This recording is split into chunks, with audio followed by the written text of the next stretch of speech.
One of the neat things about Excel is that you can customize your little ribbon here at the top. So for example, I don't have a one button push to save a document. I have to go into File and Save, but I might just want to have a Save button or a Print button. There's lots of different buttons you can add, and I'm going to show you how in this video. There's a little ribbon here at the very top called Quick Ribbon or Quick Access.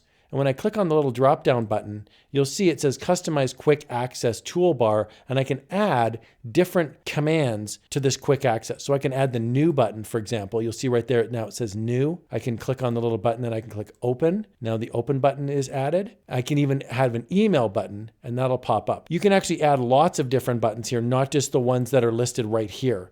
And what you do is you open up the Quick Access Toolbar just like this, and then you go into More Commands right here.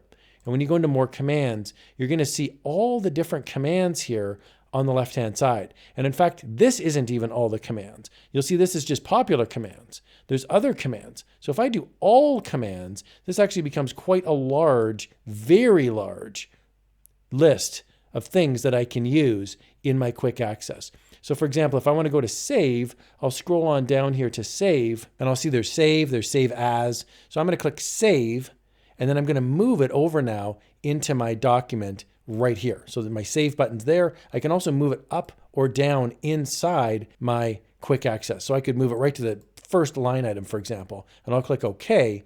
And now you'll see Save is located on the top left of my toolbar. If I don't like the way that looks, I simply go into More Commands, and then I can move this down the list. If I wanted it last, for example, I'll click OK, and now you'll see the Save button is listed over here.